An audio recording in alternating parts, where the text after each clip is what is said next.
저희를 사랑하시는 거룩하시고 영원하신 아버지 하나님, 죄 가운데 죽어 마땅한 저희들 주님의 거룩한 피로 모든 죄를 영원히 깨끗하게 씻어주시고 아무 공로 없이 값 없이 의롭다 하시고 하나님의 영광을 위해서 살아갈 수 있도록 저희를 붙드시고 인도해 주심을 감사드립니다. 이 시간 주일 말씀을 상고하고자 합니다. 각 사람 각 사람의 마음에 하나님의 성령님께서 역사해 주시고 믿음으로 화합할 수 있도록 도와주시고 그 말씀을 듣고 저희들이 더욱더 깨어 순종할 수 있도록 역사해 주시옵소서. 주님의 사랑을 더욱더 깊이 알아 저희도 진실로 주님을 사랑할 수 있도록 인도해 주시옵소서. 특별히 1월 29일부터 대전도 집회가 계획되어 있습니다. 말씀을 전하시는 전주 북북교회 신길재 목사님의 입술을 주관해 주시고 많은 잃어진 영혼들이 저희들의 수고와 땀방울 가운데에서 구원의 열매가 맺힐 수 있도록 도와주시옵소서. 주님 오실 날이 너무나 가까웠는데 저희들 정신 차리고 근신하여 하나님의 영광만 위해 살고 한 영혼이라도 더 건질 수 있도록 저희들의 마음속에 격동함을 허락해 주시옵소서. 저희들 중에서 마음의 시험을 받고 여러 가지 어려움 가운데 있거나 또 힘들고 지쳐서 모든 것을 놓고 싶은 낙심의 마음이 있는 분들 이 시간을 통해서 회복할 수 있도록 도와주시옵소서.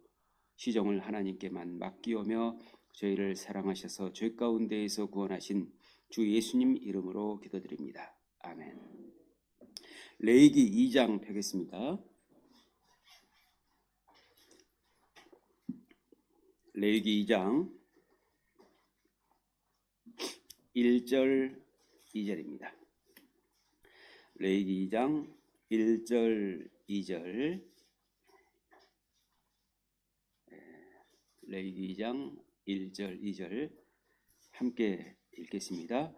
누구든지 소재의 예물을 여호와께 드리려거든 고운 가루로 예물을 삼아 그 위에 기름을 붓고 또 그 위에 유향을 놓아 아론의 자손 제사장들에게로 가져올 것이요 제사장은 그 고운 기름 가루 한 줌과 그 모든 유향을 취하여 기념물로 단 위에 불사를 지니 이는 화제라 여호와께 향기로운 냄새니라.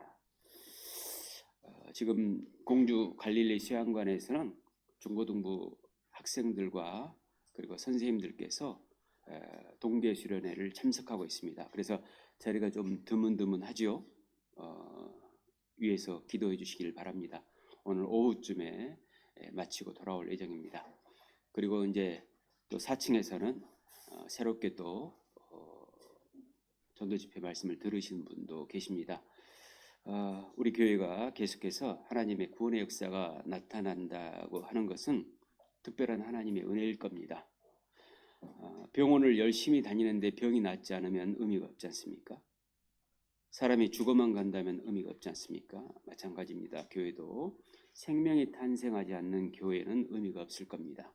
그러나 우리를 통해서 하나님께서 새로운 생명을 계속해서 탄생해 가신다고 하는 것은 우리가 그 가운데에서 더욱더 귀하게 쓰임을 받고 있는 증거라고 생각을 합니다. 여러분, 사람들은 행복을 꿈꿉니다. 그런데 늘 행복이라는 결과만 집착합니다. 하나님께서는 그러지 말라고 하십니다. 사람은 오늘 내가 할 일을 집중하고 있느냐에 목도하십니다. 우리는 뒤의 일을 알 수가 없습니다. 오늘 내가 정말 진실로 간절한 마음으로 하나님께 기도하고 하나님을 붙들고 살아가고 있느냐에 따라서 결과는 달라지는 겁니다. 우리는 늘 오늘 할 일은 등한히 하고 나중의 미래에 대해서 두려워만 하고 살다가 세상을 떠나게 되는 것이죠. 그러다가 갈팡질팡 하다가 우물쭈물 하다가 결국에는 불행의 늪에 빠져드는 겁니다. 그리고 인생을 실패하게 되는 겁니다. 요는 뭐냐면요, 여러분 어떤 결과든지 너무 신경 쓰지 마십시오.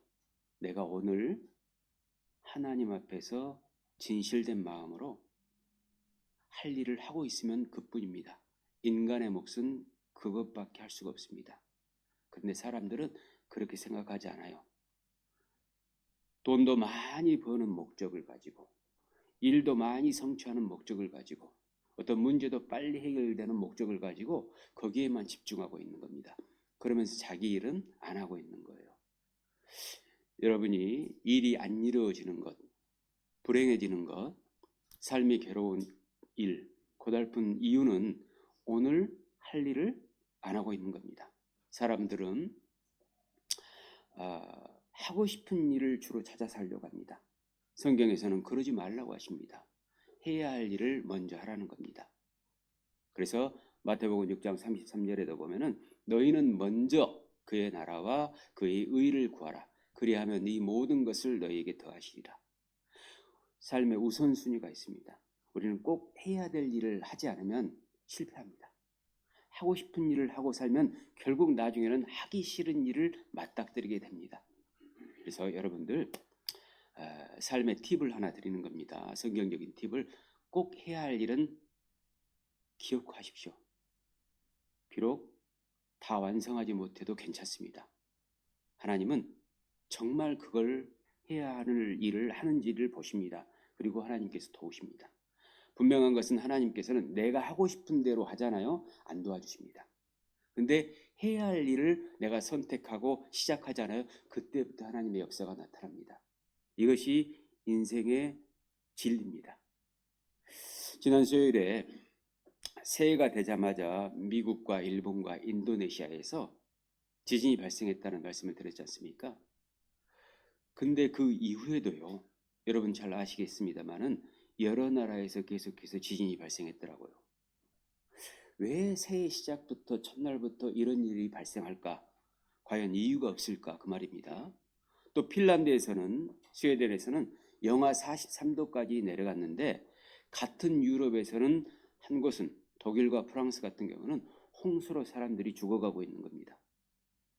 전 세계적으로 아주 대혼란을 겪고 있다고 합니다. 그래서 뉴스 기사의 썸네일에 이런 얘기가 달려 있더라고요. 지구가 망할까 무섭다고 하더라고요. 근데 성경에서는 처음 하늘과 처음 땅이 다 없어질 거라고 말씀하셨잖아요. 우리는 이 세상이 돌아가는 걸 보고 아무 감각이 없다면은 정말 안타까운 일일 겁니다. 그냥 내가 밥 먹고 지금 현재 돈 좀 벌면은 그뿐이다? 그건 너무 조금 무모한 짓 아니겠습니까? 여러분, 지구가 사라지는데 무슨 의미가 있겠습니까? 여러분, 우리가 진리를 깨달은 사람입니다. 우리는 더욱더 그런 일에 대해서 각성을 해야 될 겁니다. 말씀을 간절한 마음으로 듣고 믿음으로 화합해야 합니다. 성경에서는 말씀을 듣지 않으려고 하거나 말씀을 듣고도 깨닫지 못하는 사람들에 대해서 짐승 같다고 했습니다. 여러분, 하나님의 말씀을 안 들으려고 하는 사람 있죠? 그리고 하나님의 말씀을 듣고도 귓등으로 흘려버리는 사람도 있습니다. 자, 그 사람들은 그러면 누구 말을 들을까요? 누구 말도 안 듣습니다. 의외로 그렇습니다. 잘못된 신념을 가지고 오직 자기 고집에 빠져 사는 겁니다. 그래서 로마서 2장에는 고집이 결국 그 사람을 망하게 한다고 했거든요. 뻔히 죽을 길인 줄 알면서 가고 있는 겁니다. 그런데요, 정말 하나님의 말씀을 듣지 않고 말씀을 듣고도 깨닫지 못하는 사람들이 누구 말도 안 듣는 거냐? 또 그건 아닙니다. 마귀 말은 잘 들어요. 죄 지으러 가자 잘 따라가요. 술 마시러 가자 잘 따라가요. 노름하러 가자 잘 따라가요. 못된 짓 하러 가자 잘 따라가요. 누구 말 듣는 겁니까? 마귀 말 듣는 거예요. 웃기잖아요. 그렇게 하나님의 말씀을 안 들으려고 하면서 이상하게 마귀 말은 잘 듣는 이유가 뭐냐 그 말입니다. 그 말입니까? 여러분, 사람은 의외로 자기 자신에 대해서 객관적으로 볼 줄 알아야 됩니다. 자기 마음에서 올라오는 것을 자기라고 생각하지 말고 자기 밖에 나가서 자기를 볼 줄 알아야 됩니다. 물어보는 거죠. 제가 이제 이름이 노민하지 않습니까? 우리 성도님들 중에서 혹시 우리 목사님 이름이 노민하였어? 지금에 와서 그런 분 안 계시죠? 이렇게 한번 물어보는 겁니다.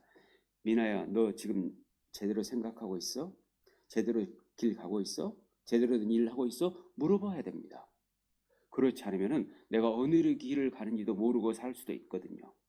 누가복음 12장에 보면은 너희가 천지의 기상은 분별할 줄 알면서 어찌 이 시대는 분변치 못하느냐, 또 어찌하여 옳은 것을 스스로 판단치 아니하느냐 그랬습니다. 여러분, 인간만 판단 능력이 있습니다. 옳고 그름을 선택할 수 있는 능력이 있고 기회가 있습니다. 우리에게는 매일같이 그 기회가 주어져 있고 우리는 잘못된 판단을 하고 잘못된 선택을 할 수도 있다는 겁니다. 그런데 그것에 대해서 생각해 보지 못하면은 결국 우리는 잘못된 길을 갈 수밖에 없는 것이고, 그리고 인생을 실패할 수밖에 없는 것입니다. 우리에게는 이 성경이라는 진리가 있습니다. 이대로 살아서 불행한 사람은 인류 역사상 단 한 명도 없었다는 건 모르시죠? 분명한 건 그렇습니다. 여러분, 교회를 구원받고 다니면서 조금 힘들더라도 말씀 가운데 창념하는 사람은 행복해집니다, 진짜. 그런데 드문드문 등한히 여기고 자기 육신의 목적만을 위해서 살아가고 또는 하나님의 말씀도 귓등으로 듣는 사람은 분명한 것은 불행해지기 시작한다는 겁니다. 성경이 진리니까 그렇습니다. 하나님께서 살아계시니까 그렇습니다. 여러분, 정말 주님 오실 날이 가까웠다는 걸 아셔야 됩니다. 깨어 있어야 됩니다. 근신해야 됩니다. 기도해야 됩니다. 내가 정말 바르게 살고 있는지. 여러분, 남은 시간이 많습니까? 얼마 남지 않습니다. 저는 젊은 편입니까? 늙은 편입니까? 고맙습니다. 그런데 사실은 인생 전체를 등분으로 나누면요, 글쎄요, 3분의 2 이상은 살아온 것 같아요. 4분의 3 정도는 살아오지 않았는가 싶어요. 이제 얼마 남지 않았습니다. 곧 있으면 제가 60이라니까요. 그러면은 70까지 살면 10년밖에 안 남은 겁니다. 80까지 살면은 20년밖에 안 남은 거예요. 지금까지 살아온 날보다 훨씬 적게 남았습니다. 그러면 남은 시간을 어떻게 보내야 될지 고민해야 되지 않겠습니까? 근데 저보다 여러분들이 훨씬 더 고민해야 되지 않겠습니까? 저는 어찌됐든 간에 그래도 교회 안에서 살아온 겁니다. 어찌됐든 간에 복음을 위해서 한 영혼이라도 더 살리기 위해서 간절한 마음으로 살아온 겁니다. 저는 그 과정에 대해서는 후회는 없습니다. 단 아쉬움이 났는데요. 좀 더 충성할 걸. 좀 더 주님을 위해 살 걸. 잠깐 동안의 그런 잘못을 정말 안타까워하는 그런 마음이 들기 마련이다 그 말입니다. 지난번에 레위기 1장을 배웠는데요. 오늘은 레위기 2장을 배울 겁니다. 올해 한 해 동안에는 레위기 전체를 한번 배울 겁니다. 성경 전체 66권 중에서 가장 어려운 성경이 레위기라고 하는데, 레위기가 알고 보면 상당히 쉽고 정말 은혜가 되는 책입니다. 어쩌면 이렇게 정확할 수 있을까 놀라지 않을 수 없습니다. 저는 30여 년간 성경을 읽고 배울 때마다 놀라운 점이 있는데요. 모든 성경 66권이 다 누구 얘기하고 있냐면요, 예수님 얘기를 정확히 하고 있다는 겁니다. 놀랍지 않습니까? 66권 전체가 하나도 흐트러짐 없이 정확하게 예수님만 얘기하고 있다는 거예요. 그것도 1500년 동안 기록이 되고 40여 명의 기자가 기록을 했는데 정확하게 그렇게 이야기하고 있다는 겁니다. 안 놀라시네. 예수님께서 오시기 수천 년 전의 말씀도 예수님을 증명하고 있고, 예수님께서 오신 이후에 모든 말씀도 예수님 얘기하고 있는 겁니다. 하나님의 일관된 논리를 우리가 볼 수 있겠죠. 하나님은 창세 때부터 이 세상이 끝날 때까지 절대 변하지 않습니다. 여러분이 변한 거죠. 하나님은 전혀 흐트러짐이 없습니다. 지난번 배운 번제에 관련된 말씀도 우리는 예수님이 나타난다는 것을 알 수 있었습니다. 마찬가지로 오늘 배울 말씀도 예수님이 나타난다는 겁니다. 예수님께서 오시기 1500년 전 말씀인데 정확히 예수님이 얘기를 하고 있다는 겁니다. 하나님은 살아계십니다. 사람이 생각하고 배워보려고 하면은 하나님을 믿지 않을 수 없는 겁니다. 사람이 단무지같이 살면 예수님을 믿을 수가 없습니다. 하나님을 믿을 수가 없습니다. 그래서 여러분 앞으로 단무지 드시지 마십시오. 단무지. 차라리 드시려면 닭강을 드십시오. 하나님께서는 이스라엘 백성에게 출애굽 이후에 율법을 주셨잖아요. 율법을 먼저 주셨습니다. 그런데 율법만 주신 게 아니었습니다. 율법 다음에 바로 제사와 절기에 대해서 말씀하십니다. 성막에 대해서 말씀하셨습니다. 성막도 절기도 제사도 누구 얘기인지 아십니까? 전부 예수님 얘기예요. 모르셨죠? 놀랍지 않습니까? 하나님께서는 이스라엘 백성들에게 율법은 주셨지만 이스라엘 백성들이 율법을 지키지 못할 것을 다 아셨어요. 그래서 그 다음에 성막을 주신 거예요. 성막이 예수님을 대표하지 않습니까? 그래서 그 다음에 제사를 주시고 절기를 주신 겁니다. 그 제사와 절기를 통해서 죄사함을 받고 하나님과 교제하자는 겁니다. 이것은 마치 우리가 죄인으로 태어나서 죄를 지을 수밖에 없다는 것을 하나님께서 다 아시고 예수님을 통해서 우리의 모든 죄를 영원히 대속하시고 우리가 하나님의 자녀가 될 것을 설명하는 겁니다. 하나님께서 주시는 제사가 5가지가 있고요. 절기가 7가지가 있습니다. 5가지 제사는 번제, 지난번에 배웠죠. 그 다음에 소제, 그 다음에 화목제, 속죄제, 속건제 이렇게 있습니다. 번제는 이제 확실히 알았죠. 지난번에 배웠으니까 오늘 이제 소제 확실히 알면은 얼마나 우리가 많이 공부하는 겁니까? 그 다음에 화목제, 속죄제, 속건제는 그 다음에 또 배울 겁니다. 7절기가 있는데요. 6월절부터 시작합니다. 6월절, 무교절, 그 다음에 초실절, 오순절, 나팔절, 속죄절, 초막절 이렇게 7절기가 있습니다. 그 모든 절기도 다 사실은 예수님 얘기하고 있는 겁니다.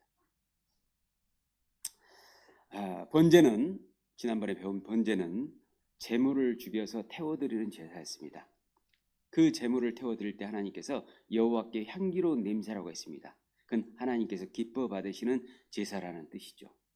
번제는 모든 그리스도인이 구원받은 게 정말 사실이라면 하나님께 온전한 희생을 드려야 된다. 자기는 죽고 이제 예수님이 사셔야 된다. 이런 내용입니다. 번제는 자기를 불태워 하나님께 드리는 삶이 되는 그러한 신앙의 모습을 예표하고 있는 겁니다. 우리는 그리스도와 함께 십자가에 못 박혀 죽었습니다. 이제는 내가 사는 것이 아니오 내 안에 계신 그리스도께서 사시는 겁니다. 그런데 아직도 자기가 살아서 많이 움직인다? 이건 십자가를 끊고 나오려는 것과 같고 주님은 내 안에 계시지 않는다는 걸 표현하는 겁니다. 이 사람이 무심코 죄를 짓는데요. 죄를 지으면서 결국엔 2가지를 표현하고 있는 겁니다. 나는 십자가에 안 죽었다는 겁니다. 내게는 십자가가 의미 없다는 것이죠. 2번째는 주님이 그 안에 들어와 계시는데 내 안에 주님이 없다는 걸 스스로 표현하고 있는 겁니다. 그래서 열매로서 그들을 알지니라는 마태복음 7장 얘기가 나오는 겁니다. 열매가 나타나도록 되어 있어요. 구원받은 사람은 열매가 있습니다. 하나님을 사랑하는 마음도 시작이 되고 성경을 공부하고자 하는 마음도 시작이 되고 성도들이 사랑스럽게 느껴지는 것도 시작이 되고 하나님께 충성하고자 하는 마음도 생기기 시작하고 어떻게 해서든지 한 영혼이라도 살리고자 하는 마음도 생각이 되고 그런 마음이 계속해서 드는 겁니다. 성경 말씀을 계속해서 공부해서 믿음이 자라면 자랄수록 그 마음이 더 강해집니다. 여러분 저는 개인적으로요. 가면 갈수록 복음에 대해서 간절해집니다. 힘을 잃을만 하잖아요. 젊을 때는 열정이 있잖아요. 그런데 그때보다 훨씬 더 이 복음에 대해서 간절해져요. 어떻게 하면 한 영혼이라도 더 건져볼까? 이 마음이 불이 일어요. 정말 한 사람 한 사람이 죽어가는 모습을 봤을 때요. 정말 안타깝습니다. 어쩜 저렇게 살까? 어쩜 저렇게 됐을까? 저 사람은 왜 무엇 때문에 저럴까? 이런 생각을 해볼 수밖에 없다니까요. 우리는 주님과 함께 죽었습니다. 그리고 주님과 함께 부활했습니다. 그렇기 때문에 이제는 자기 욕망과 자기 의지와 자기 계획과 자기 소유를 위해서 사는 게 아닙니다. 자기 목숨까지도 다 하나님께 드려야 됩니다. 그것이 번제입니다. 여러분, 죽는다는 것은 쉬운 일이 아니잖아요. 사람에게는 죽음이라는 것이 너무 두려운 일이고 고통스러운 일입니다. 육신의 죽음뿐만 아니고 모든 죽음이 다 그렇다는 겁니다. 자기 의지를 죽인다는 것도 쉽지 않지 않습니까? 자기 고집을 죽인다는 것도 쉽지 않지 않습니까? 자기 습관을 죽인다는 것도 쉽지 않지 않습니까? 자기 죄를 죽인다는 것도 쉽지 않지 않습니까? 답답한 일이고 괴로운 일입니다. 실제로 육신이 여러분 죽는다면 얼마나 두려울까요? 얼마나 떨릴까요? 여러분 삶에 고민이 있죠? 그 고민을 제가 지금 당장 없애드려 볼까요?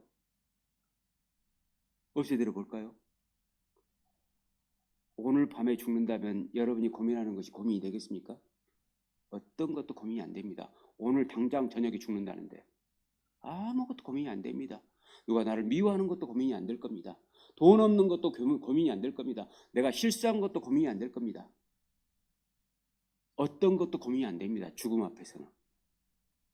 그런데 그 죽음이 인간에게 가장 크게 다가온다는 겁니다. 그렇다면 주님께서는 죽음이 두렵지 않으셨을까? 어떻게 생각하세요? 주님이 십자가에 피 흘려 죽으셨지 않습니까? 주님은 죽음이 두렵지 않았을까요? 마태복음 26장에 보면은 예수님께서 겟세마네 동산에서 기도하시는 내용이 나오잖아요. 그 기도를 보면은 그렇지 않습니다. 주님은 심히 고민하여 죽게 됐다고 했습니다. 주님은 자기의 잘못으로 죽는 것도 아니었습니다. 자기를 위해서 죽는 것도 아니었습니다. 우리를 위해서 죽는데 심히 고민하여 죽게 됐다고 했습니다. 너무 죽음 자체는 괴로운 일이죠. 누가복음 22장에 보면은 힘쓰고 애써서 기도했는데 땀이 핏방울같이 됐다고 했습니다. 얼마나 고민이 됐으면 그러했겠습니까? 여러분, 그만큼 고민하고 사십니까? 죽음을 앞두고만큼 고민하고 사십니까? 그러지 않기 때문에 진정한 의미와 가치를, 행복을 못 찾고 있는 겁니다. 죽음은 누구나에게 무서운 일입니다. 그런데 주님이 그 무서운 죽음을 감당하심으로 말미암아 우리를 그 죽음과 사망에서 건져내신 겁니다. 그런데 아직도 우리는 죽을까 봐 두려워하고 있는 것이죠. 히브리서 2장 15절에 보면은 죽기를 무서워함으로 일생에 매어 종로를 하는 자들을 놓아주려 한다고 했습니다. 여러분, 죽음에서 놓아진 겁니다. 사실은 여러분, 우리가 육체가 죽으면은 천국 가는 겁니다. 사실은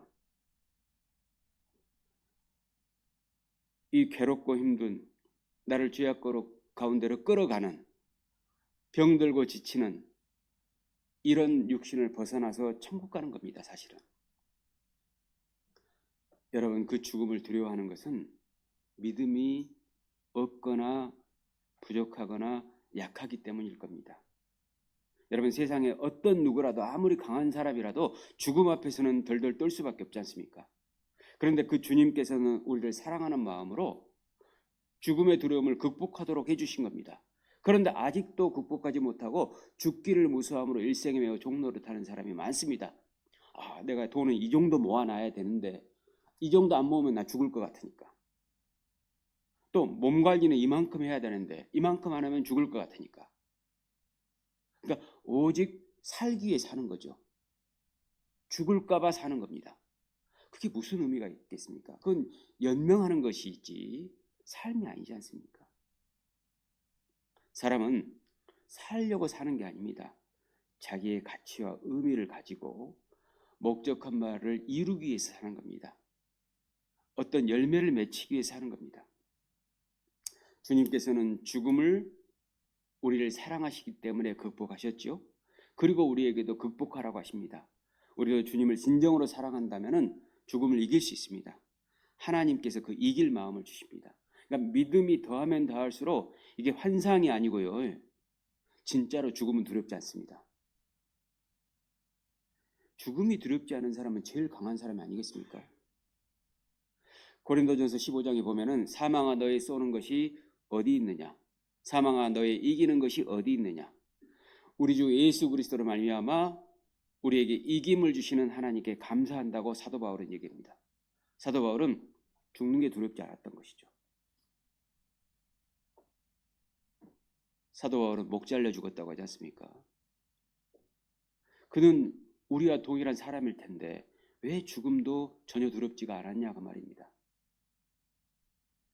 바로 그리스도께서 죽음을 이기시고 그 이김을 우리에게, 사도 바울에게 주었기 때문입니다. 그러니까 진정한 그리스도인만이 죽음을 이길 수 있는 거예요. 실제로 역사 속에서 순교자가 약 5천만 명쯤 된다고 하지 않습니까? 목숨이 아깝지 않은 사람이 어디 있겠습니까? 하지만 그리스도인에게 가장 소중한 것은 하나님을 향한 믿음과 사랑입니다. 이 가치가 너무너무 소중하기 때문에 죽음도 이길 수 있는 거예요. 여러분, 만약에 북한군이 쳐들어와 가지고 머리에 총을 딱 권총을 겨누고 너 하나님 믿을래 안 믿을래? 그럼 여러분 뭐라고 하실랍니까? 나 죽을까 봐 겁난다. 내가 지금은 부인하고 나중에 하나님을 위해 살지? 그런 마음이십니까? 여러분, 실제로 사람의 관자놀이에 총을 겨눠가지고 총알이 지나가잖아요. 고통을 전혀 느낄 수 없답니다. 왜냐하면 신경세포에서 고통이 전달되기 전에 총알이 지나가서 다 끊어버리고 죽여버리기 때문에 그렇습니다. 여러분, 북한군이 그렇게 와서 우리에게 총을 겨눈다면 우리는 어쩌면 감사해야 될 것 같습니다. 내가 드디어 하나님을 이 목숨을 걸고 믿는다는 것을 보여줄 수 있겠구나. 누구에게? 하나님께. 근데 혹시 몰라요. 손톱 뽑고 껍질 벗기고 이빨 빼고 몽둥이 찜질하고 막 인두로 지지고 이러면 조금 고통스러워서 혹시 어쩔지 모르겠지만은 하나님께서는 감당할 시험만 주시기 때문에 거기까지는 안 하시겠죠. 어쨌든 간에 그리스도인만 죽음을 이길 수 있으니까 그리스도인이 세상에서 가장 부드러운 것 같지만 가장 강한 존재입니다. 그리스도인이 비록 약해 보여도 어떤 진짜 상황이 오잖아요. 믿음을 딱 지킵니다. 그때부터 딱 견고해집니다. 우리는 진정으로 가치 있는 것을 위해서 덜 가치 있는 것을 내려놓을 줄 아는 사람들입니다. 여러분, 이 죽음은 이기려고 굳게 마음 먹고 노력하느냐의 문제가 아니었던 겁니다. 주님을 진정으로 사랑하느냐의 문제입니다. 어머니가 다른 자식을 위해서 죽는 것은 이를 악물어야 됩니다. 그리고 심각하게 생각해 봐야 됩니다. 그러나 자기 자식을 위해서 죽어야 될 상황이 되잖아요. 그러면 기꺼이 자기 목숨도 버릴 수 있는 것이죠. 그게 어머니의 사랑입니다. 사랑은 어떤 죽음도 이길 수 있거든요. 그게 바로 어머니의 숭고한 사랑입니다. 우리가 정말 주님을 진정으로 사랑한다면 자신의 육신의 죽음도 자아의 죽음도 이겨야 합니다. 혹시 그렇지 못했을 때가 있었을 때는요, 마음이 무너지는 심한 고통을 느껴야 합니다. 우리는 생활 중에서 나를 얼마나 죽이고 사십니까? 나는 번제를 얼마나 드리고 살아가느냐고 말입니다.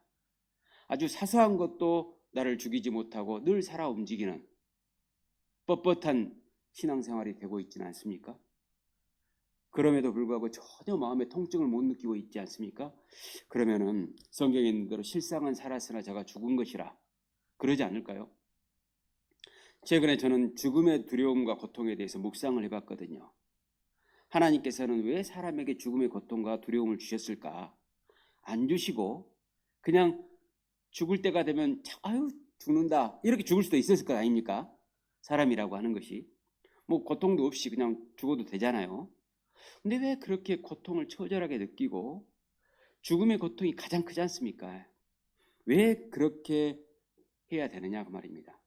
사람만큼 죽음을 두려워하고 고통스러워하는 존재도 없습니다. 사실은 병원 중환자실에 가보세요. 정말 못 봅니다. 정말 고통스럽게 돌아가시는 분들이 의외로 많습니다. 그리고 사람은 죽을 때만 두려웠고 고통스러운 건 아니죠. 평소에도 혹시 죽을까 봐 두려워해요. 그리고 진짜 죽음이 예고되지 않습니까? 시한부 선고를 받지 않습니까? 그때부터 아무 일도 못합니다. 아무것도 보이지 않아요. 아무것도 들리지 않아요. 덜덜 떱니다. 교도소에 가면 사형수들 있지 않습니까? 그렇게 흉악한 범죄를 저지르고 전혀 요동치 않던 사람들도요, 사형장에 끌려갈 때는 바지에 오줌을 저립니다. 그리고 걸어가는 게 아니고 교도관들에 의해서 질질 끌려갑니다. 그리고 사형장 그 교수형을 앞두고 있을 때에는요, 마지막 소원을 물어보거든요. 그러면은 담배 한 대 달라고 합니다. 그 담배를 딱 물잖아요. 불을 비춰주잖아요. 처음에 한 번 빨고 그 다음에 안 빱니다. 왜? 그거 다 달아지면 죽으니까. 더 빨리 죽으니까. 그러니까 조금 그 1, 2분을 더 살기 위해서 그 담배를 빨아대지 않습니다. 생명에 대한 애착이 그때 그렇게 강해지는 것이죠. 죽음이라는 게 그렇게 두려운 겁니다. 근데 우리에게는 아직도 생명이 남아있다는 겁니다. 왜 생명을 주셨을까요? 왜 하나님께서 우리에게 생명을 남겨두셨을까요? 기회입니다. 하나님의 사랑을 깨달을 수 있는 기회. 그 좋은 사랑의 기회를 가지고 우리는 사실은 너무 허비해버린 겁니다. 돈 벌기 위해서, 명예를 위해서, 쾌락을 위해서, 죄를 위해서 다 허비해버린 겁니다. 여러분, 하나님께서는 왜 사람에게만 특별하게 죽음에 대한 두려움과 고통을 주셨을까? 생각해 보십시오. 왜 그랬냐면요, 영원한 죽음이 있다는 걸 가르치는 겁니다. 지옥이 있다는 걸 가르치는 겁니다. 지옥 고통이 얼마나 두렵고 고통스러운지 미리 가르쳐 준 겁니다. 그 다음에 두 번째, 그러니까 회개하라고 하시는 겁니다. 자, 그러면 왜 짐승인 사람처럼 죽음에 대한 두려움과 고통을 주지 않았을까? 짐승은 죽을 때만 깽 하고 죽지, 소리 한번 지르고 죽지. 너 죽는다 그랬을 때 꼬리 흔들고 와서 먹을 거 달라고 하고 즐거워하지, 죽을 걸 걱정하지 않습니다. 왜 짐승에게는 그런 것이 없냐고 말입니다. 그럴 필요 없으니까. 왜? 회개할 필요가 없으니까. 지옥에 갈 필요가 없으니까. 지옥에 안 가니까 그런 겁니다. 그래서 여러분에게 죽음의 고통과 두려움이 있다고 하는 것은 진짜 영원한 죽음에 대해서 대비하라는 겁니다. 이러한 논리에 합당한 진리의 말씀을 듣고도 전혀 마음에 감흥이 없다면 스스로가 어떤 길을 선택하고 있는 겁니까? 짐승의 길을 선택하고 있는 거예요. 안타깝죠. 사람이 죽음 이유를 생각하지 않고 회개하지 않는 것은 짐승처럼 살아가는 겁니다. 짐승처럼 살면서도 깨닫지 못하는 것은 무지하니까 그런 겁니다. 무모하니까 그런 겁니다. 오늘 배울 소제도 그러한 내용입니다. 소제가 소자가 한자거든요. 소자가 희다라는 뜻의 소자입니다. 제는 제사, 제물 제자입니다. 영어로는 grain offering이라고 하는데요. 히브리어로는 소제가 히브리어입니다. 미나입니다. 안 놀라시네? 진짜입니다. 히브리어로 미나가 소제입니다. 그래서 앞으로 저를 이름을 부르실 때는 노소제 목사님 하셔도 노소제 목사님 하셔도 맞습니다. 소제가 미나거든요. 이 미나의 히브리어의 뜻이 선물 또는 예물 이런 뜻을 가지고 있거든요. 밀이나 보리를 흰 가루로 빠들어서 제사 드리는 것이 바로 소제입니다. 5제사 중에 유일하게 피가 없는 제사입니다. 왜 소제에는 피가 없을까? 피는 죄사함과 관련이 있거든요.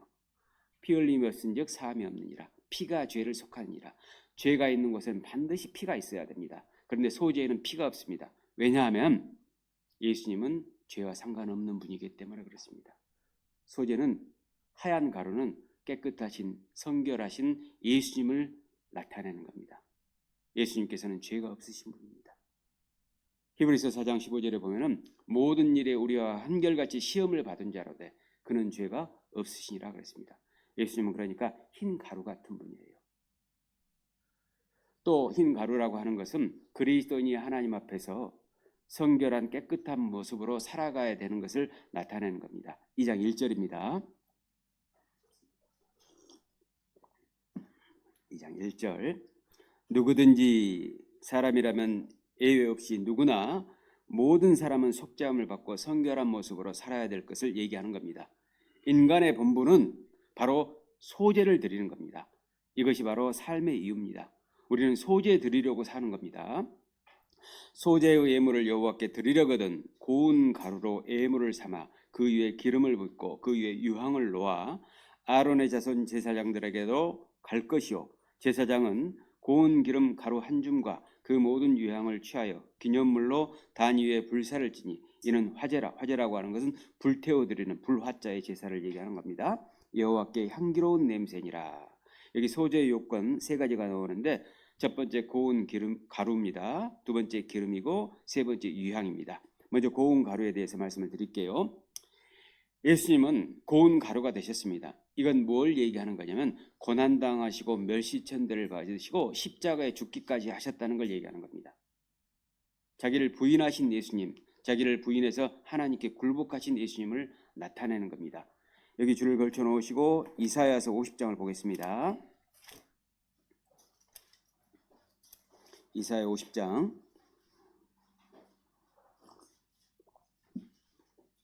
5절 6절입니다. 5절 6절 5절 6절 주 여호와께서 나의 귀를 열으셨으므로 내가 거역지도 아니하며 뒤로 물러가지도 아니하며 예수님에 관련된 말씀입니다. 나를 때리는 자들에게 내 등을 맡기며 예수님을 채찍질하고 매질했지 않습니까? 나의 수염을 뽑는 자들에게 나의 뺨을 맡기며 수욕과 침뱉음을 피하려고 내 얼굴을 가려우지 아니하였느니라. 예수님께서 오시기 700년 전에 예수님에 대해서 예언하신 겁니다. 예수님은 어떠한 핍박과 멸시와 천대에도 그대로 맡기셨습니다. 왜? 하나님 때문에, 우리 때문에 그리하신 겁니다. 여러분, 단단한 밀이나 보리 알갱이가 고운 가루가 되려면은요, 가장 먼저 해야 될 일이 뭔지 아십니까? 껍질이 벗겨져야 됩니다.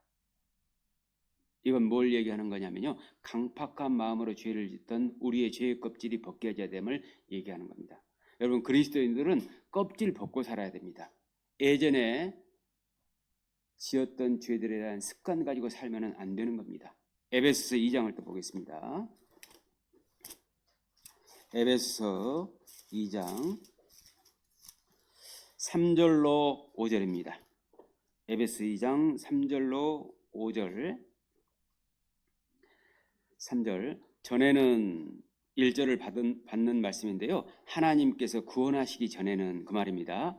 우리도 다 그 가운데서 허물과 죄 가운데서 우리 육체의 욕심을 따라 지내며 육체와 마음에 원하는 것을 하여 다른 이들과 같이 본질상 진노의 자녀였더니 긍휼에 풍성하신 하나님이 우리를 사랑하신 그 큰 사랑을 인하여 허물로 죽은 우리를 그리스도와 함께 살리셨고 우리도 전에는 죄 가운데 살았습니다.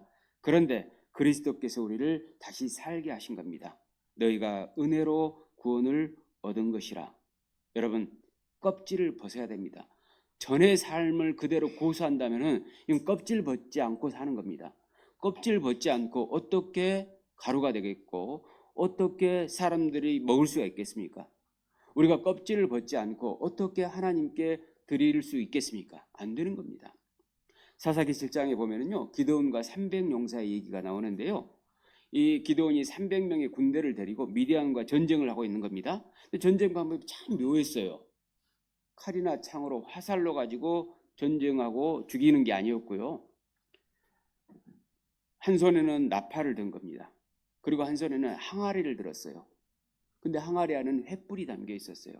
근데 기드온이 소리를 치면은 그 항아리를 깨라고 합니다. 그러면 횃불이 탁 밝게 빛나겠죠? 그 모습을 보고 미디안 군대들이 결국에는 서로 죽이고 멸망해 버립니다. 여러분, 횃불이 담긴 항아리를 깨뜨리지 않으면은 기드온의 300용사는 미디안 전쟁과의 관계에서 질 수밖에 없었습니다. 여러분, 우리 안에는 성령의 횃불이 들어 계십니다. 그런데 자기의 죄의 껍질을 계속해서 고수하고 산다면은 그 횃불이 가려져 있기 때문에 어느 누구도 그 불빛을 보고 살아나지 못합니다. 우리의 삶은 자기 죄와 세상의 욕망의 껍질을 벗는 겁니다. 자기를 부인하는 삶을 살아야 됩니다. 그렇게 했을 때 하나님께서 놀라운 역사를 하시는 겁니다. 마리아는 예수님이 죽으시기 전에 향유 옥합을 깨뜨려서 예수님의 머리에 부어드렸습니다. 그 향유의 값은 300데나리온이나 됐습니다. 1데나리온이 사람의 하루 일당에 해당하니까 300데나리온은 1년간 돈을 숨만 쉬고 모아야 됩니다. 그 정도의 가치의 향유를 옥합을 깨뜨려서 예수님께 부어드린 겁니다. 왜? 예수님이 더 소중하니까. 여러분, 예수님이 정말 내 인생에서 소중하잖아요. 자기 껍질 깹니다. 자기 항아리 깹니다. 자기 옥합 깹니다. 근데 예수님이 그보다 못하잖아요. 절대 안 깹니다. 여러분 어떠십니까? 자기 고집과 자기 생각과 자기 의지대로 사십니까? 아니면은 예수님을 위해서 정말 깨뜨리는 삶을 살고 계십니까? 벗겨지는 삶을 살고 계십니까? 무엇을 위해서 무엇을 가지고 어떻게 살아가느냐라고 하는 겁니다. 누가복음 9장에 보면은 아무든지 나를 따라오려거든 자기를 부인하고 자기 십자가를 지고 나를 좇을 것이니라. 누구든지 제 목숨을 구원코자 하면 잃을 것이요 누구든지 나를 위하여 제 목숨을 잃으면 구원하리라. 사람이 만일 온 천하를 얻고도 제 목숨을 잃으면 무엇이 제게 유익하리요 그랬습니다. 여러분 왜 여러분의 목숨을 잃고자 하지 않습니까? 온 천하를 얻고 싶어서 그런 겁니다. 왜 여러분이 껍질을 깨고 싶지 않습니까? 그 껍질이 더 소중하니까. 껍데기 인생이 더 나에게는 가치 있다고 느껴지니까 그렇습니다. 껍데기 인생이 뭐가 가치가 있겠습니까? 여러분 자기 목숨을 잃는 자는 얻는다고 했습니다. 여러분 자기 생명을 얻으려면은요 온 천하를 깨뜨리고 부숴야 됩니다. 자기 욕망을 깨뜨리고 부숴야 됩니다. 에베소 2장 8절입니다. 너희가 그 은혜를 인하여 믿음으로 말미암아 구원을 얻었나니 이것이 너에게서 난 것이 아니오 하나님의 선물이라. 민하의 뜻이 무슨 말이라고 했죠? 소재고 또 뜻, 선물. 그러니까 구원을 선물로 받은 사람들은 자신을 부숴서 가루로 만들어서 하나님께 선물, 소재로 드려야 합니다. 이건 특별한 일이 아니고 당연한 거예요. 학생이 공부하는 건 당연합니까? 특별한 일입니까? 당연한 거예요. 경찰이 범죄자를 잡는 건 당연한 겁니까? 특별한 겁니까? 당연한 거예요. 군인이 훈련을 받고 적을 대항해서 싸우는 것은 당연한 겁니까? 특별한 겁니까? 당연한 거예요. 그러면 그리스도인이 죄의 껍질을 벗고 하나님 앞에 올바로 사는 것은 특별한 겁니까? 당연한 겁니까? 여러분들은 지금 당연한 일을 하고 계시는 겁니다. 그런데 우리가 당연한 일을 할 때 하나님께서는 가장 아름답게 보신다는 사실이죠. 그리고 상을 베푸신다는 겁니다. 학생들이 공부 잘하는 건 당연한데 상 받잖아요. 경찰이 범죄자를 잡으면 당연한 건데 표창을 주고 진급을 시켜주지 않습니까? 그와 마찬가지입니다. 하나님께서는 우리에게 특별한 요구를 하시는 게 아닙니다. 당연한 일을 맡기시고 당연하게 하면은 거기에 따른 상을 주시는 겁니다. 에베소서 5장을 또 보겠습니다. 에베소 5장 8절. 너희가 전에는 어두움이더니 구원받기 전입니다. 이제는 구원받은 이후에는 주님 안에서 빛이라. 빛의 자녀들처럼 행하라. 10절. 주께 기쁘시게 할 것이 무엇인가 시험하여 보라. 주님을 기쁘시게 하는 삶이 무엇인지 생각해 봐야 됩니다. 우리는 이제까지 자기를 기쁘게 하고 살았지 않습니까? 그런데 주님은 영원토록 나를 기쁘게 하기 위해서 사셨잖아요. 그럼 나도 주님을 좀 기쁘게 하기 위해서 살아야 될 것 아닙니까? 자, 여호와께 향기로운 냄새라는 말이 레위기 1장에 번제에서 3번 나오거든요. 이따가 말씀을 드리겠습니다만 레위기 2장에서도 여호와께 향기로운 냄새라는 말이 3번 나옵니다. 3은 완전 숫자, 하나님 숫자거든요. 하나님이 기뻐하시는 걸 얘기하는 겁니다. 그러니까 주께 기쁘시게 할 것이 무엇인가 시험해 보라. 그게 바로 여호와께 향기로운 냄새가 되게 하라 그 말입니다. 어떻게 하는 것이 하나님께서 기뻐하시는 거냐? 전에는 해서 이제는 으로 바뀌어야 됩니다. 구원받은 사람은 전에는 해서 살면 안 돼요. 과거에 살면 안 돼요. 현재를 살아야 됩니다. 미래를 지향하면서 살아야 됩니다. 전에는 해서 이제는으로 바뀌어야 됩니다. 그것이 주님을 기쁘시게 하는 삶입니다. 11절. 너희는 열매 없는 어두움의 일에 참여하지 말고 도리어 책망하라. 전에의 삶은 열매 없는 어두움의 일입니다. 여러분 지금까지 죄를 위해서 쾌락을 위해서 세상을 위해서 살아오셨지 않습니까? 손에 뭐가 있습니까? 열매가 뭐가 있냐 그 말입니다. 가져갈 게 뭐가 있냐 그 말입니다. 놀랍지 않습니까? 성경대로 우리가 생각해 보면 이것이 다 구분이 된다는 겁니다. 분간이 된다는 겁니다. 진짜 우리는 전에는 해서 이제는으로 바뀌지 않으면 열매가 없게 될 겁니다. 12절 저희의 은밀히 행하는 것들은 말하기도 부끄러움이라. 여러분 부끄러움에 참여하는 그런 그리스도인이 되면 안 되겠죠. 골로새 3장입니다. 에베소, 빌립보서, 골로새서 3장 7절입니다. 7절부터 10절까지 너희도 골로새 3장 7절 너희도 전에 그 가운데 살 때에는 죄 가운데 살 때에는 그 가운데서 행하였으나 이제는 여기도 전에는 이제는 또 나오죠. 너희가 이 모든 것을 벗어버리라. 껍질이 벗겨져야 됩니다. 곧 분과 악의와 해방과 너희 입에 부끄러운 말이라. 너희가 서로 거짓말을 말라. 옛사람과 그 행위를 벗어버리고 옛사람, 죄의 사람, 죄인된 삶, 죄인된 행위를 벗어버려야 됩니다. 그것이 10절에 새 사람을 입었으니 우리는 그리스도로 입었습니다. 의의 옷을 입었습니다. 이는 자기를 창조하신 자의 형상을 좇아 지시기까지 새롭게 하심을 받는 자니라. 우리는 이제는 살아야 됩니다. 지금까지처럼 살지 말고 지금부터 사는 겁니다. 그것이 새 인생입니다. 2024년 특별히 새해지 않습니까? 새롭게 살아야 됩니다. 오늘 그 초등부 공과 말씀이 새 학년을 시작하며 였거든요. 학년을 시작하며 여러분 새로운 마음이 준비되지 않으면 전혀 새로운 인생이 아닙니다. 사람은 마음이 새로워진 것부터 시작하는 겁니다. 그리스도의 마음을 갖기 시작하면 새로운 마음이 돼야 맞는데 아직도 옛날 헌 마음을 가지고 살면 그 사람은 아직도 헌 거예요. 헌 거. 히브리서 12장 1절에 보면은 이러므로 우리에게 구름같이 둘러싼 허다한 증인들이 있으니 모든 무거운 것과 얽매이기 쉬운 죄를 벗어버리고 인내로서 우리 앞에 당한 경주를 경주하며 믿음의 주여 또 온전케 하시는 이인 예수를 바라보자. 저는 그 앞에 있는 즐거움을 위하여 십자가를 참으사 부끄러움을 게으치 아니하시다니 하나님 보좌 우편에 앉으셨느니라 그랬습니다. 여러분 우리는 모든 무거운 것 여러분을 무겁게 하는 게 뭐가 있습니까? 여러분이 살아가면서 무거운 짐이 뭐가 있습니까? 모든 무거운 것과 얽매이기 쉬운 죄를 벗어야 됩니다. 여러분 죄는요 당시에는 달콤하지만 결국 여러분의 발목을 잡습니다. 그리고 계속해서 삶을 무겁게 만들어버립니다. 모든 무거운 것과 얽매이기 쉬운 죄를 벗어버리고 믿음의 주여 또 온전케 하신 인 예수를 바라보자. 모든 무거운 것과 얽매이기 쉬운 죄를 안 벗잖아요. 예수님이 안 보인다니까. 그걸 벗어야 보여요. 여러분 눈에는 정말 예수님이 확실히 보입니까? 안 보이는 이유는 모든 무거운 것과 얽매이기 쉬운 죄를 가지고 있기 때문에 그런 겁니다. 밀이나 보리, 알갱이의 껍질이 벗겨진 다음에는 이제 고운 가루가 되어야 합니다. 어떻게 하면 고운 가루가 될 수 있을까요? 지금은 방앗간에서 갈아버리지 않습니까? 옛날 고대 사회에는 맷돌질을 했거든요. 맷돌로 갈았거든요. 그러니까 고운 가루가 되기 위해서는 맷돌질을 당해야 됩니다.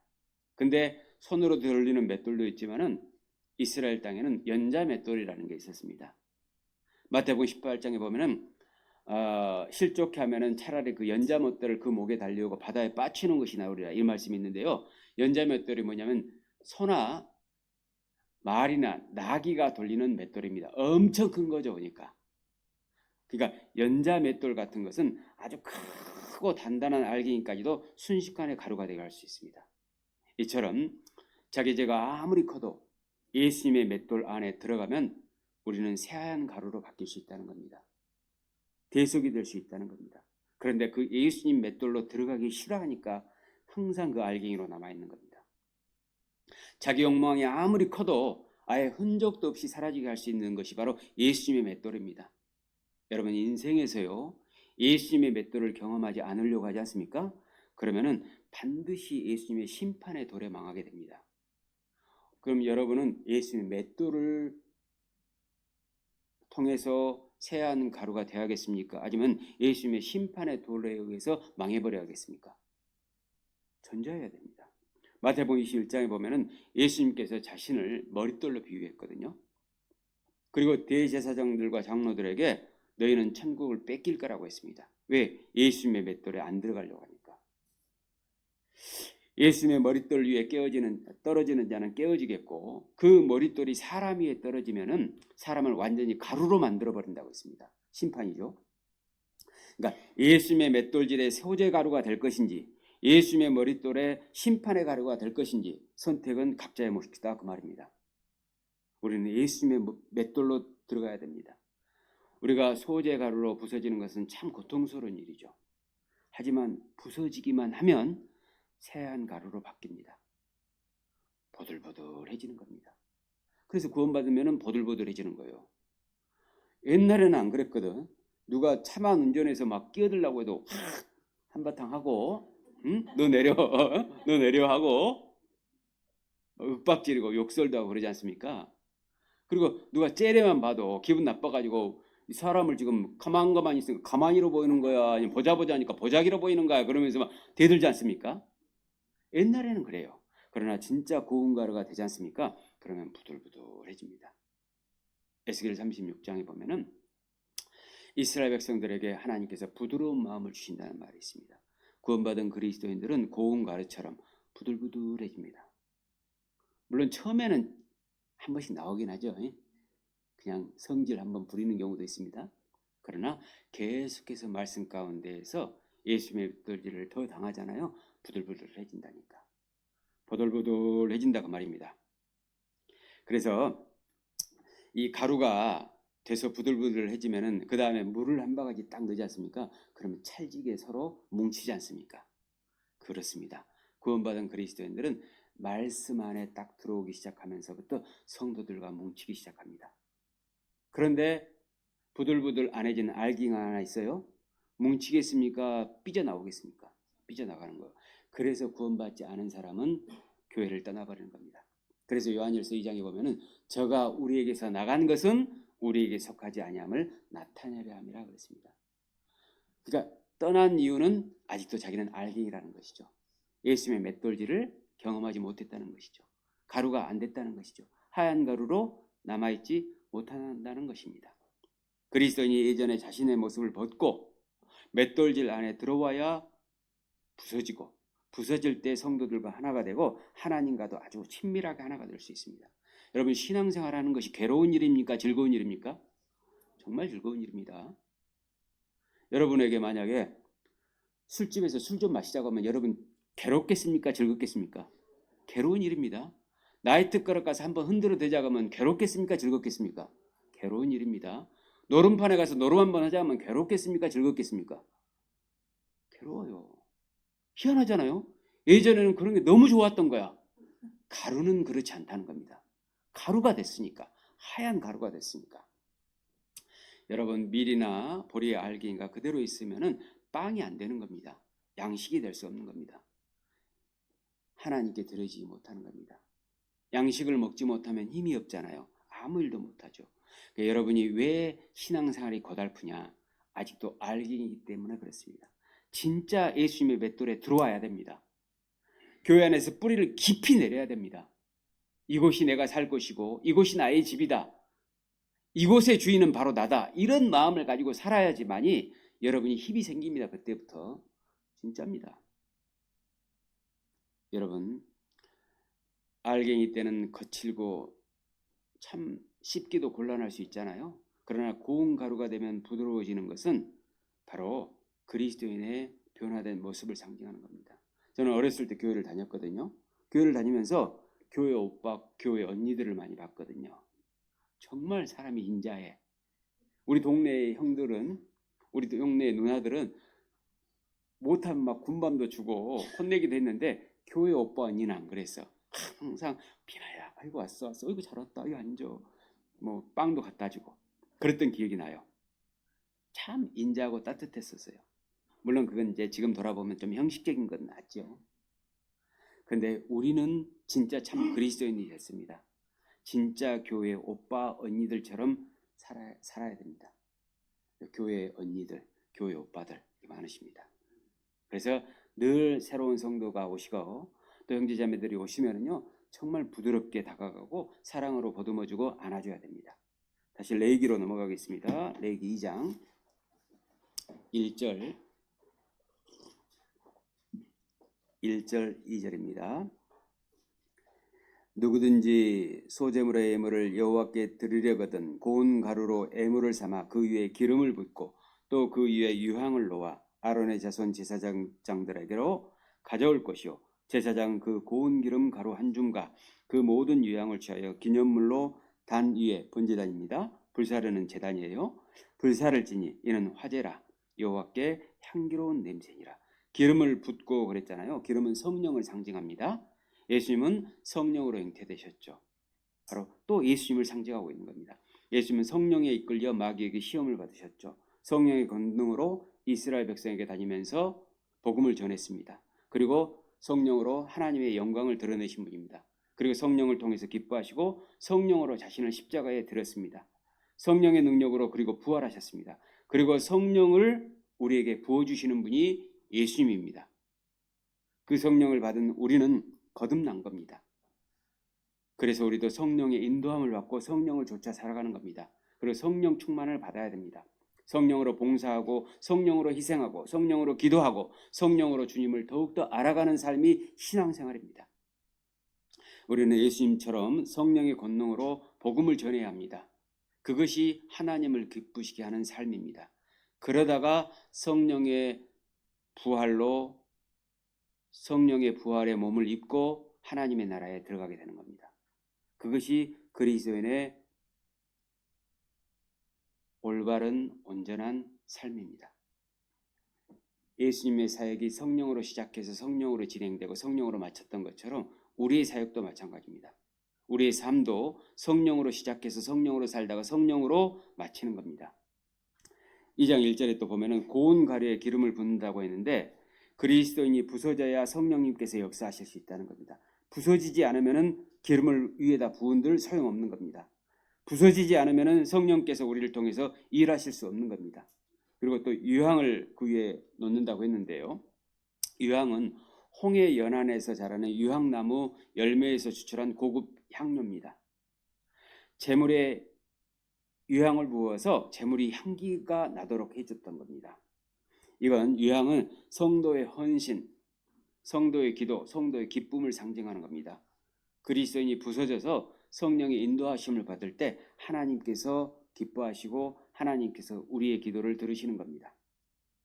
유향이 들어가면 그 어떤 것도 결국 유향 냄새를 발할 수밖에 없지 않습니까? 이는 어떤 죄인도 예수님의 향기가 들어가면 죄인의 향기가 아니고 그리스도인의 향기가 나는 걸 얘기하는 겁니다. 고린도후서 2장을 보겠습니다.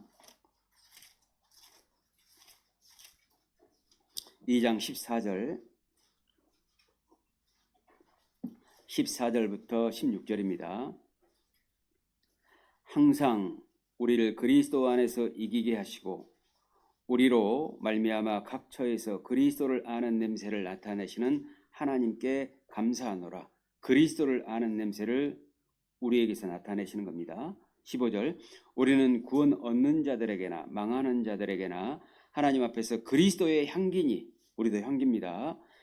이 사람에게는 사망으로 조차 사망에 이르는 냄새요 저 사람에게는 생명으로 조차 생명에 이르는 냄새라. 누가 이것을 감당하려? 우리도 그리스도의 향기입니다. 우리도 유향 같은 사람입니다. 레위기 2장을 또 보겠습니다. 2장 4절 내가 화덕에 구운 것으로 소재 예물을 드리려거든 고운 가루에 기름을 섞어 만든 무교병이나 기름을 바른 무교전병을 드릴 것이요 번철에 붙인 것으로 소재 예물을 드리려거든 고운 가루에 누룩을 넣지 말고 기름을 섞어 7절 내가 솥에 삶은 것으로 소재를 드리려거든 고운 가루와 기름을 섞어 만들지니라. 이게 화덕에 구운 것, 번철에 붙인 것, 번철이라고 하는 것은 프라이팬 같은 거 그런 겁니다. 이게 번철에 붙인 것, 솥에 삶은 것 세 가지 다 불이 필요하죠. 성경에서 불은 사랑 혹은 성령 혹은 복음을 상징하는 거거든요. 우리가 영혼을 사랑하는 마음으로 복음의 불을 지필 때에 성령께서 역사하실 수 있다는 얘기입니다. 우리 올해 슬로건이 뭔지 아시죠? 같이 해볼까요? 복음의 불꽃으로 나를 태우자. 그 나에다가 자기 이름 넣자고 했습니다. 어떤 분은 복음의 불꽃으로 너를 태우자 그러시는 분이 계셔서는 안 될 겁니다. 복음의 불꽃으로 나를 태우자. 그래서 우리는 자기 이름 넣어서 뭐처럼 새해니까 다시 한번 해보겠습니다. 복음의 불꽃으로 민화를 태우자. 아주 잘하셨습니다. 그리고 4절에 보면 기름을 섞어 만든 그랬는데 기름과 섞어버리는 거죠. 이건 성령의 내주를 얘기하는 겁니다. 구원받을 때 성령께서 우리 안에 들어오시는 걸 얘기하는 겁니다. 또 기름을 바른 그랬는데 이것은 기름이 겉표면에 발라 있는 거지 않습니까? 바로 성령님께서 인도하시고 보호해 주시는 것을 의미하는 겁니다. 그리고 4절에 무교전병과 무교병이라고 나왔는데요. 이게 병이라는 것이 떡병 짠지 않습니까? 우리는 떡을 가지고 이제 우리 문화에 맞게 이렇게 얘기하지만 이스라엘에서는 빵을 만들어 먹었던 겁니다. 그래서 무교빵과 무교전빵을 만들어 먹었던 겁니다. 그래서 무교라고 하는 것은 교가 누룩교자거든요. 이스트, 발효시키는 거 있지 않습니까? 그래서 누룩 없는 떡을 먹도록 했다는 겁니다. 누룩은 성경에서 죄를 의미합니다. 성경에 어떤 저사에도 누룩이 들어가지 않습니다. 죄가 포함되면 하나님께 드려지지 못한다는 걸 의미하는 겁니다. 유월절 떡도 누룩 없는 떡이었습니다. 유월절 떡이 누룩 없는 떡 예수님을 상징하지 않습니까? 마찬가지로 누룩 없는 병과 전병은 바로 예수님을 상징함과 동시에 우리의 삶이 누룩 없이 죄 없이 하나님께 드려야 된다 이런 의미입니다. 그래서 디모데후서 3장 6절 7절에 보면은 죄를 중히 지고 항상 배우나 마침내 진리의 지식에 이를 수 없다는 말이 있습니다. 여러분, 성경이 들어도 깨달아지지 않습니까? 또 성경을 들었는데 알긴 알겠는데 행할 수 있는 그 힘이 없습니까? 왜 그런지 아십니까? 그분은 분명히 죄를 중히 지고 있기 때문에 그렇습니다. 죄를 가지고 하나님께 나올 수는 없는 거예요. 성경이 깨달아지면서 격동의 마음이 올라오고 그렇게 살고 싶어서 너무 하나님께 간절히 기도가 되지 않습니까? 이 사람은 기본적으로 하나님이 받지 않으실 만한 그런 죄는 없는 겁니다. 그래서 우리가 죄를 가지고 하나님께 나아가지 못한다는 걸 깨닫고 죄를 짓지 않아야 됩니다. 이 말은 죄를 짓지 않으려고 굳은 결심을 하라는 그런 의미가 아닙니다. 죄를 짓지 않으려는 각오도 필요하지만은 죄를 지었을 때 통한이 여기는 회개의 마음도 필요하다는 걸 얘기하는 겁니다. 요한일서 1장 9절에 보면 우리가 우리 죄를 자백하면 저는 미쁘시고 의로우사 우리 죄를 사하시며 우리를 모든 불의에서 깨끗게 하신다고 했습니다.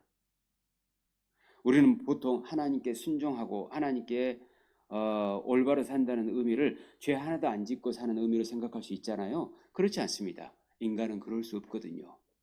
우리는 죄를 안 지으려고 하는 간절한 마음을 갖는 것도 필요하고요. 죄를 안 지으려고 하는 우리의 노력도 필요합니다.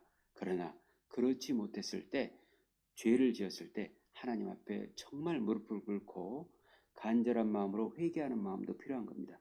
그것까지 포함해서 하나님은 순종의 모습으로 봐주는 겁니다. 두 가지 다 해당이 되는 겁니다. 그리고 5절에 누룩을 넣지 말고 기름을 섞어 그랬는데요. 이건 죄가 없어야 성령님께서 내 안에서 역사하실 수 있다는 걸 의미합니다. 그래서 교회도 마찬가지인데요. 누룩이 없어야 됩니다. 누룩의 특성이 확산되는 거거든요. 교회가 가장 두려워해야 될 것은 죄가 들어오는 것을 경계해야 됩니다. 죄를 빨리 끊어내지 않으면 번지거든요. 누룩은 금방 번지지 않습니까? 특히 이단 교리와 음행 문제는 교회에서 반드시 끊어야 될 문제입니다. 레위기장 11절입니다. 11절 무릇 너희가 여호와께 드리는 소제물에는 모두 누룩을 넣지 말지니 너희가 누룩이나 꿀을 여호와께 화제로 드려 사르지 못할지니라. 여기 꿀은 세상 쾌락과 인정을 상징합니다. 소제에 꿀을 넣지 않게 하신 거죠. 이것은 뭘 얘기하는 거냐면 예수님은 인정에 얽매이지 않습니다. 요한복음 1장을 보겠습니다. 요한복음 1장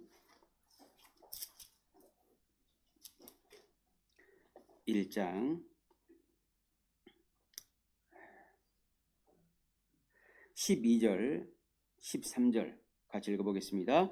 영접하는 자 곧 그 이름을 믿는 자들에게는 하나님의 자녀가 되는 권세를 주셨으니 이는 혈통으로나 육정으로나 사람의 뜻으로 나지 아니하고 오직 하나님께로서 난 자들이니라. 우리가 교회에서 영접한다는 용어를 사용하지 않습니까? 예? 받아들인다, 응대한다 이런 뜻인데요. 예수님을 영접하는 자가 누구냐? 곧 어떤 사람이죠? 그 이름을 믿는 자입니다. 예수님을 믿고 영원한 속죄를 받은 사람이 예수님을 영접하는 사람입니다. 입으로 예수님을 영접한다고 해서 영접한 게 아니고 진짜 예수님께서 내 모든 죄를 위해서 십자가에 피 흘려 죽으심으로 이제 내 모든 죄를 영원히 용서받았다. 이것이 영접하는 자입니다. 영접하는 자, 곧 그 이름을 믿는 자들에게는 이제 하나님의 자녀가 되는 권세를 주신 겁니다. 그리고 이 영접하는 것, 하나님의 아들을 믿는 것, 하나님의 자녀가 되는 것은 이것은 혈통으로 되는 건 아니다 그 말입니다. 유대인이라고 해서 되는 게 아닙니다. 모태교인이라고 해서 되는 게 아닙니다. 그 다음에 육정으로 사람의 인정으로 되는 게 아닙니다. 목사님이 나 이빠니까 나 구원받았어? 그럴 수 없습니다. 목사도 하나의 죄인일 뿐이니까. 그래서 육정으로 인정으로 되는 게 아니고요. 그리고 사람의 뜻으로 나지 아니하고, 이 말은 사람이 만든 규율과 제도를 통해서 종교적인 형식에 의해서 사람이 구원받는 게 아니다 그 말입니다. 오직 예수님을 믿음으로만 가능한 겁니다. 예수님께 영원한 속죄를 받는 사람만 가능한 겁니다. 레위기 2장으로 다시 넘어가 보겠습니다. 2장 11절 끝에 다시 한번 또 보겠습니다. 너희가 누룩이나 꿀을 여호와께 화제로 드려 사르지 못할지니라. 절대 꿀을 넣어서는 안 됩니다. 여러분, 우리는 세상 쾌락이나 인정에 빠져 살면 안 됩니다.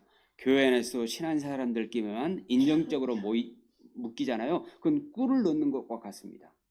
하나님께서 받을 수 없는 제사가 된다 그 말입니다. 그래서 우리는 성령으로 맺어진 사람들이지 인정적으로 학벌로 연고로 자기 어떤 스타일로 이렇게 맺어진 게 아닙니다. 우리는 모든 사람들을 하나님 대하듯 성령의 인도하심으로 대해야 됩니다. 오직 하나님의 뜻에 순종한다는 것은 바로 인정과 쾌락이 빠져야 됩니다. 또 그리스도인들은 세상에 달콤하게 살려고 하면 안 됩니다.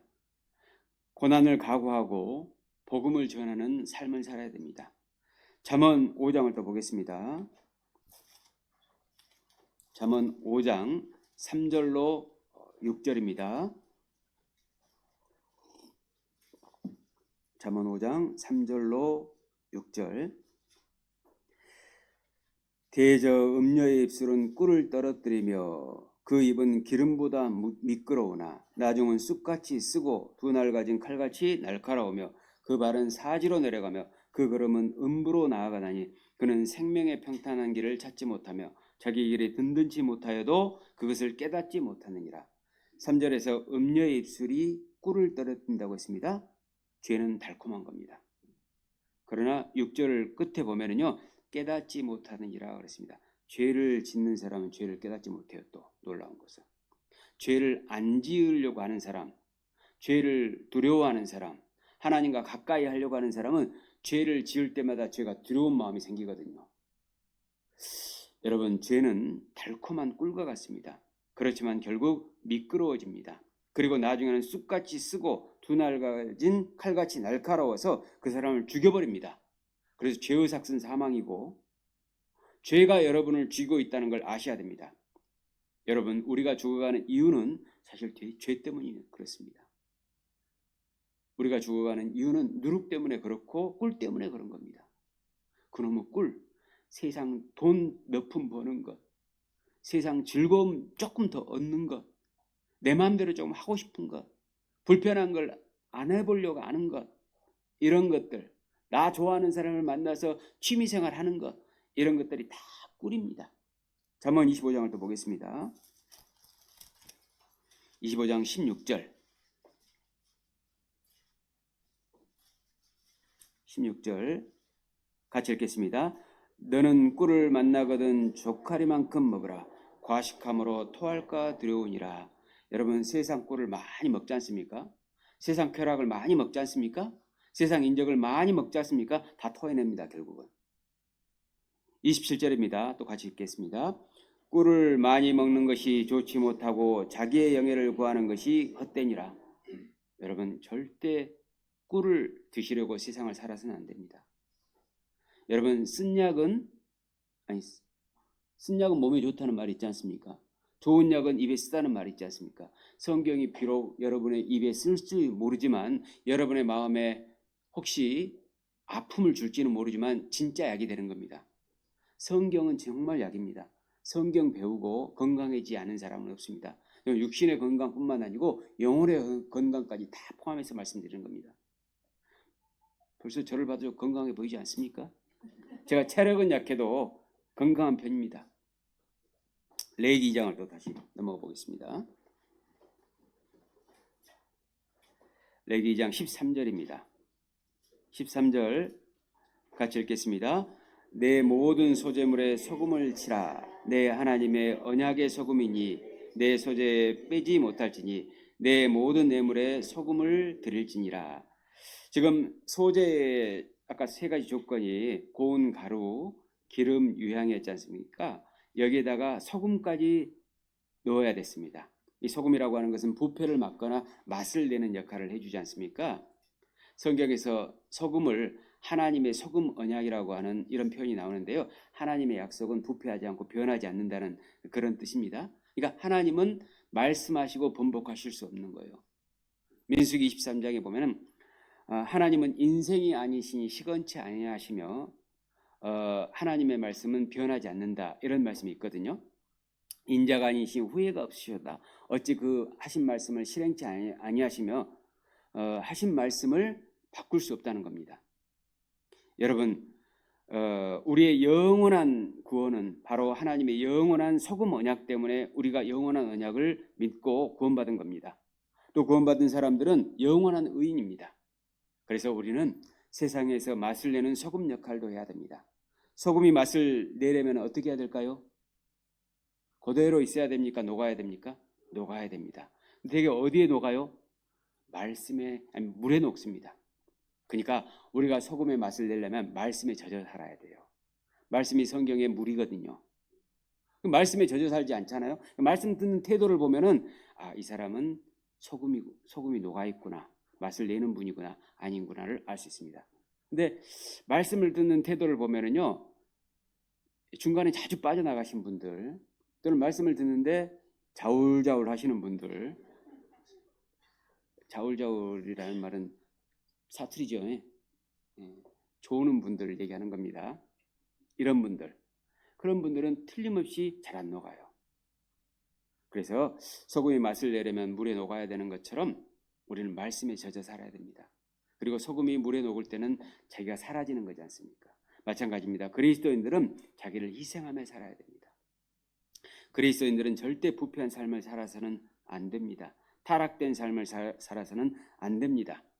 그래서 오로지 주님과 교회와 복음을 위해서, 자기 영혼을 위해서 희생하는 삶을 살아야 합니다. 소금이 알갱이 그대로 있잖아요. 절대 부패를 막을 수 없는 거예요. 그리고 맛을 낼 수 없는 거예요. 녹아서 스며들어야 됩니다. 그래서 그리스도인들도 스며드는 삶을 살아야 됩니다. 뿌리를 교회에 깊게 내리는 삶을 살아야 됩니다. 언제 어디서든지 우리는 그리스도인답게 교회에 스며들고 말씀에 스며들어야 됩니다. 여러분, 사람의 생명을 결정하는 중요한 액체가 세 가지가 있습니다. 첫 번째는 피입니다. 두 번째는 땀입니다. 세 번째는 눈물입니다. 피, 땀, 눈물. 예수님의 거룩한 세 가지 액체도 피, 땀, 눈물입니다. 예수님께서는 십자가에 피 흘리셨고요. 그리고 겟세마네 동산에서 땀이 핏방울이 되도록 기도하셨습니다. 그리고 유대인들이 하나님의 뜻을 제대로 깨닫지 못하자, 믿음이 없자 눈물을 흘리셨습니다. 예수님께서는 웃으셨다는 말이 성경에 없거든요. 바로 이 거룩한 액체를 통해서 우리가 구원을 받은 겁니다. 우리도 마찬가지입니다. 우리는 거룩한 삶을 위해서, 이런 영혼을 위해서 우리의 피땀 눈물을 쏟아야 됩니다. 근데 이 피땀 눈물의 공통점이 뭐냐면 소금이 다 들어가 있습니다. 눈물도 짭짤합니다. 땀도 짭짤합니다. 피도 짭짤합니다. 소금이 다 들어가 있는 거예요. 그래서 그리스도인들이 소금이 녹아서 거룩한 액체로 하나님께 드려져야 됩니다. 2장 8절 9절입니다. 너는 이것들로 만든 소제물을 여호와께로 가져다가 제사장에게로 줄 것이요 제사장은 그것을 단으로 가져다가 그 소제물 중에서 기념할 것을 취하여 단 위에 불사를 지니 이는 화제라 여호와께 향기로운 냄새니라. 9절 레위기 7장을 더 보겠습니다. 레위기 7장 9절입니다. 무릇 화덕에 구운 소제물과 소태나 번철에 만든 소제물은 그 드린 제사장에게로 돌아갈 것이니 무릇 소제물은 기름 섞은 것이나 마른 것이나 아론의 모든 자손이 평균이 분배할 것이라.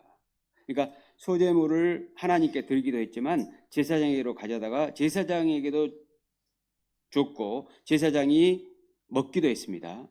하나님께 드린 나머지는 소제물을 준비하는 자는 백성이었지만은 실제 제사장이 제사를 드릴 수밖에 없었고 그리고 제사장의 몫이 따로 있었다는 겁니다. 이것도 마찬가지입니다. 번제하고 번제도 제사장이 번제를 결국엔 드리지 않습니까? 번제물은 사람이 갖고 왔지만 백성이 갖고 왔지만 이것도 뭐냐면 제사장은 예수님을 예표하거든요. 그러니까 예수님만이 우리 사람의 죄인들의 중보자 되시는 것을 얘기하는 겁니다. 예수님만이 그리스도인들의 중보자 되심을 얘기하는 겁니다. 그러니까 사람의 노력보다 중요한 것은 예수님을 통하느냐에 달려 있는 겁니다. 사람이 아무리 노력해도 예수님께 나오지 않으면 하나님을 만날 수 없는 겁니다. 예수님께서는 우리와 십자가로 만나십니다. 예수님은 십자가를 지고 있기 때문에 우리가 십자가로 나가지 않으면 예수님을 만날 수 없는 겁니다. 십자가는 고난이지 않습니까? 고통이지 않습니까? 죽음이지 않습니까? 그러니까 고난과 고통과 죽음을 회피하려고 하는 사람은 절대 십자가 앞에 갈 수가 없습니다. 그걸 각오해야 십자가 앞에 가서 예수님을 만나고 그 예수님의 중보를 통해서 우리가 하나님을 만날 수 있고 하나님께 드려질 수 있는 겁니다. 그래서 바울은 늘 십자가만 자랑했던 겁니다. 그래서 십자가의 의미를 깨닫고 십자가를 지는 것이 신앙입니다. 우리는 매일같이 십자가를 져야 됩니다. 자기 십자가를 지고 나를 좇지 않는 자도 내게 합당치 않다. 그러니까 신앙생활의 매일의 삶이 고난이 있다는 거죠.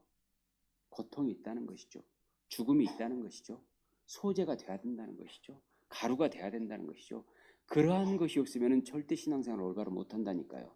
그런데 이걸 각오하는 사람은 분명히 하나님 만납니다. 놀라운 것은 십자가 자체는 고통스럽지만 하나님을 만났을 때는 그 십자가 고통이 사라진다는 것이죠. 그래서 우리는 십자가 앞에 나가서 늘 주님과 함께 하나님을 만났을 때 십자가의 모든 고통을 사라지는 경험을 느끼면서 그때 행복을 느끼는 겁니다. 그래서 하나님만이 내게 진정한 행복을 주실 수 있는 유일한 분입니다. 그댄 내게 행복을 주시는 분입니다. 내가 가는 길이 험하고 멀지라도 주님께서 내게 행복을 주십니다. 그걸 경험하셔야 됩니다.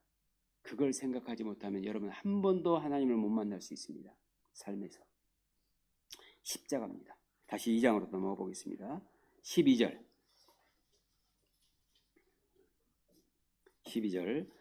처음 익은 것으로는 그것을 여호와께 드릴지나 향기로운 냄새를 위하여는 단에 올리지 말지며. 이건 자기가 냄새 맡기 위해서 하나님께 제사드려서는 안 된다는 겁니다. 그러니까 자기 만족을 위해서 신앙생활을 해서는 안 된다는 겁니다.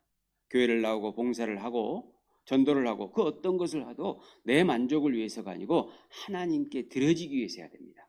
하나님의 영광을 위해서. 14절부터 16절입니다. 같이 읽어보죠. 너는 첫 이삭의 소제를 여호와께 드리거든 첫 이삭을 볶아 찌은 것으로 너의 소제를 삶되 그 위에 기름을 붓고 그 위에 유향을 더할지니 이는 소제니라.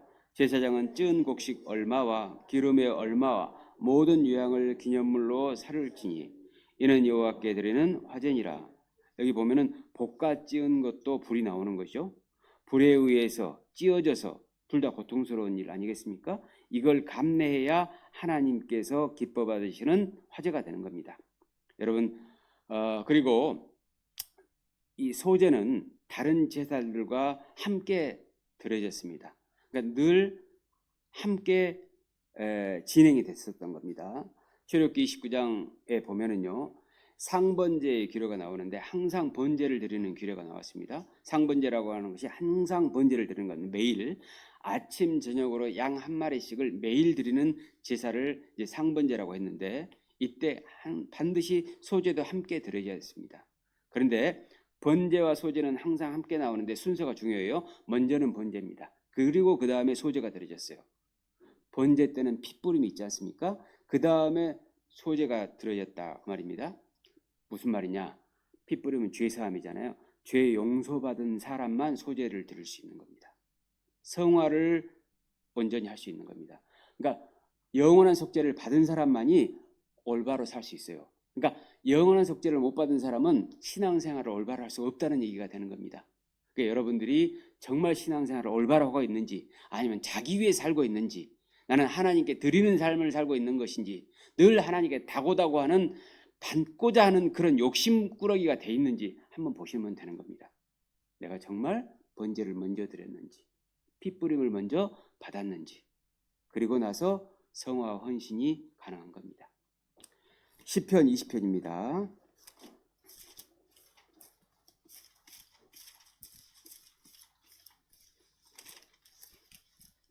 시편 20편 3절 4절입니다.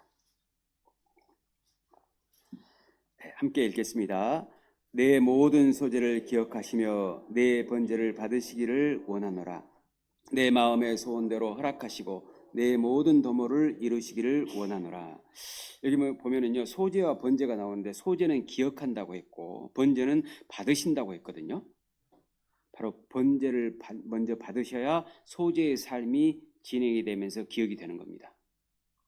신앙생활은 기억되는 삶인 겁니다. 여러분, 사랑에서 제일 중요한 것이 기억하는 겁니다. 잊어버리면 사랑을 못 하거든요. 사랑은 일회성이 아니지 않습니까? 꾸준히 지속하고 영원해야 되지 않습니까? 중간에 사랑이 끊어져 버리면 이건 사랑한 게 아니지 않습니까? 사랑은 변하지 말아야 되지 않습니까? 그러려면 기억해야 되는 거예요. 근데 놀라운 것은 번제는 받으셨지만 소제는 기억하시는 겁니다. 여러분의 신앙의 삶은 기록되고 있고 기억되는 겁니다. 그리고 내 마음의 소원대로 허락하시고 내 모든 도모를 이루시기를 원하노라. 그런데 번제를 드리고 소제를 기억하는 사람이 바로 하나님께서 그 소원을 이루시는 사람이 되는 겁니다. 하나님께서 역사하시는 사람이 되는 겁니다. 여기 소제도 여호와께 향기로운 냄새라고 했는데요. 레위기 2장을 다시 넘어가 보면은 2장 3절 끝에 보면은요. 3절 끝에 여호와께 향기로운 냄새니라 그랬죠? 9절 끝에도 보면은 여호와께 향기로운 냄새니라 그랬죠? 12절 끝에 보면은 여호와께 드릴지나 향기로운 냄새가 또 나오지 않습니까? 이렇게 레위기 1장에서 번제와 같이 세 번의 향기로운 냄새라는 말이 나옵니다. 향기로운이라는 말이 히브리어로 아까 전에 말씀을 드린 대로 니으하으거든요. 편안한이라는 뜻과 휴식이라는 뜻, 안식이라는 뜻이 있습니다.